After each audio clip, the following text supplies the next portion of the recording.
Olá, meus Bonjour mes amigos. amis, Que Deus que Dieu os vous abençoe bénisse neste lindo en ce dia beau que jour se nos qui nous est apresenta. donné. Pelo Du menos moins aqui em ici à São Sao Paulo Paulo, está il fait beau. lindo dia.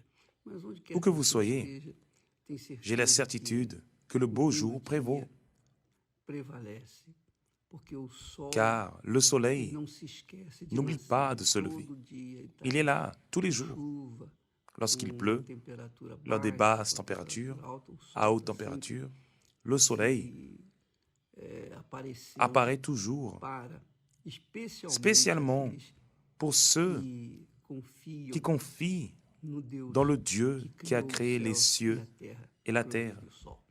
et le soleil aussi. Mais Ainda pour continuer falando à parler sobre du o soleil, sol, vamos nous allons entender comprendre aquela palavra cette que parole que Jesus Jésus a disse dit e que é muito et qui est très importante. para Un homme homem que era qui était mestre, chef, homem un que homme era príncipe qui était un prince do judaísmo, du judaïsme. era mestre, era C'était un chef, inteligente, c'était un intellectuel.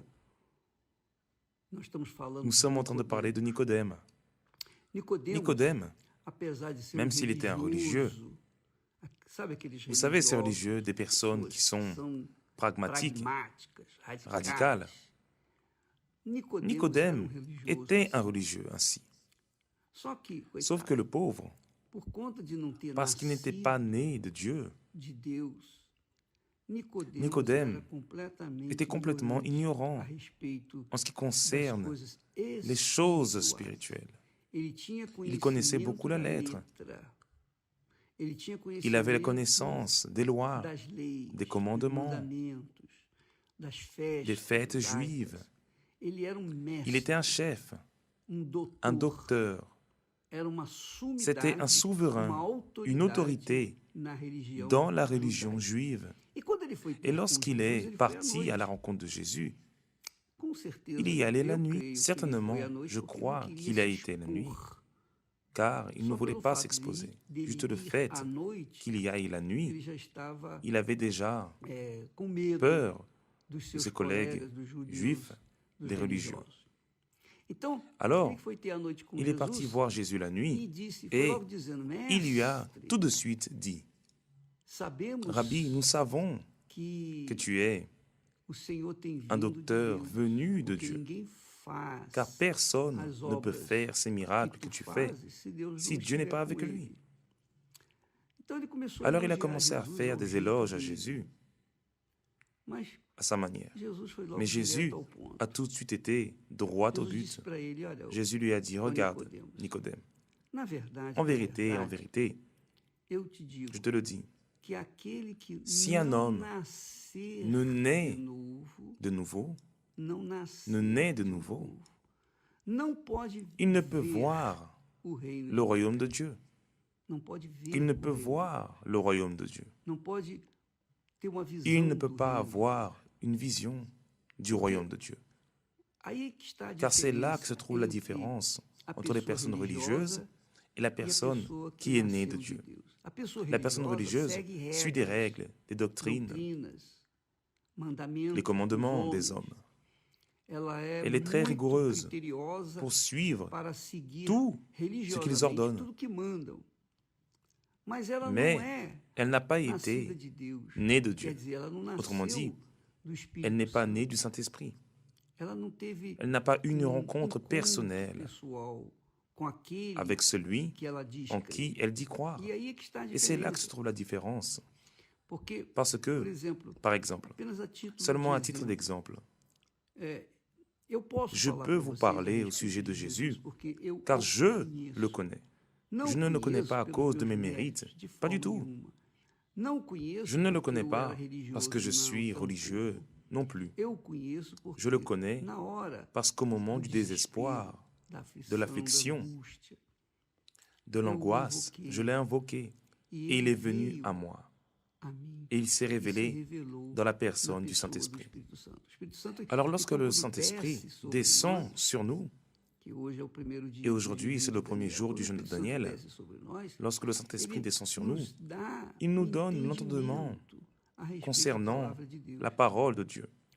Lorsque la personne ne comprend pas la parole de Dieu, elle suit les lettres. Mais lorsqu'elle reçoit le Saint-Esprit, elle suit la parole. Car le Seigneur Jésus est la parole. Dieu est la parole. Le Saint-Esprit est sa parole. Et tant que la personne n'aura pas cette rencontre personnelle avec le Seigneur Jésus, elle continuera à être religieuse, la pauvre. Elle ne comprendra rien des choses de Dieu. Elle restera avec des doutes. Elle demandera quelque chose. Vous lui répondrez et elle viendra avec un autre doute. Vous l'éclaircirez et elle viendra avec un autre doute. Et ces doutes ne finiront jamais. Car elle est vide, absolument vide. Elle n'a pas l'Esprit de Dieu. Et, mes amis, vous avez vu le témoignage que nous avons mis avant-hier. Non, il me semble que c'était mardi. Mais cette jeune femme était religieuse. Elle était pasteur. Elle révélait, elle conseillait, elle prêchait l'évangile. Mais elle était possédée. Elle était possédée. Jusqu'à ce que le voile tombe de ses yeux et qu'elle s'est inclinée, elle s'est livrée, elle s'est donnée au Seigneur Jésus. Elle a demandé, pour l'amour de Dieu, je suis fatiguée.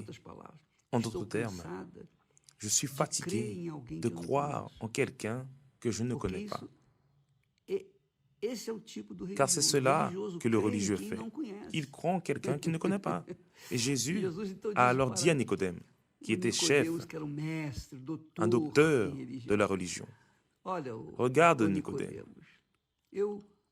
En vérité, autrement dit, pour renforcer cette parole, je te le dis, si un homme ne naît de nouveau, il ne peut voir le royaume de Dieu, encore moins y entrer.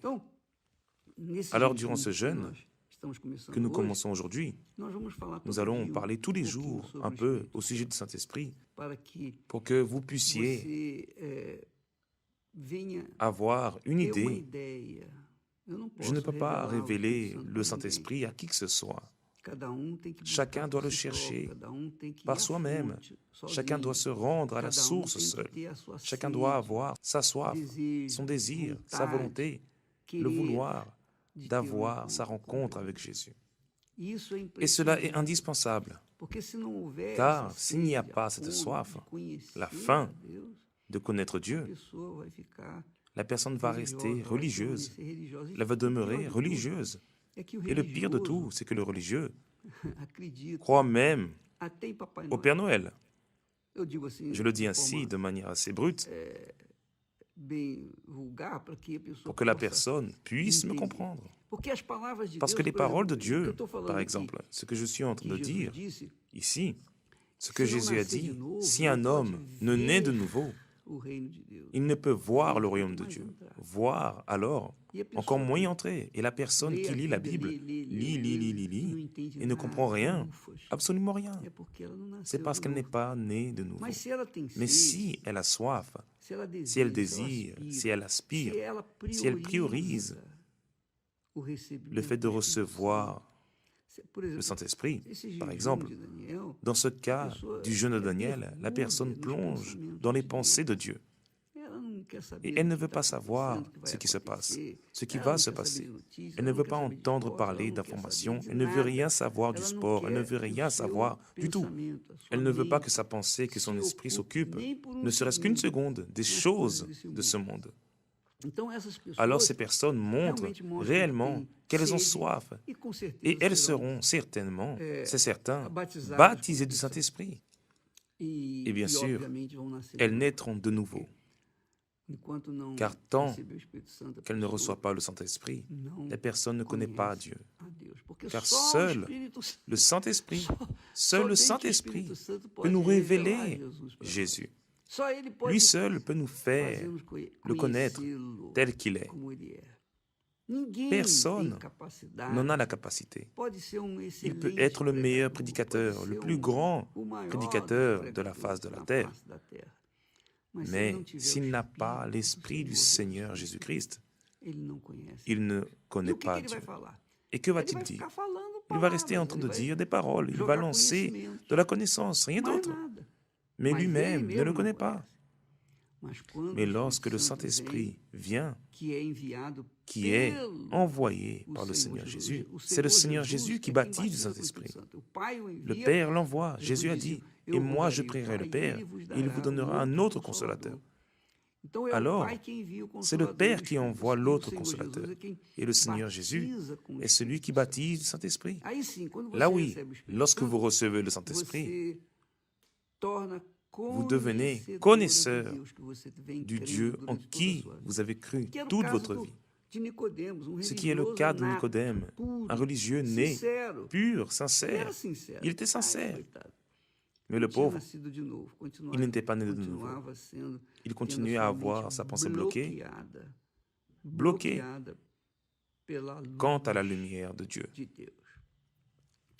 Alors Jésus a dit à Nicodème, « Tu dois naître de nouveau. Tu dois naître de nouveau. Sinon, cela ne va pas être possible. » Là, Nicodème a demandé, « Comment un homme peut-il naître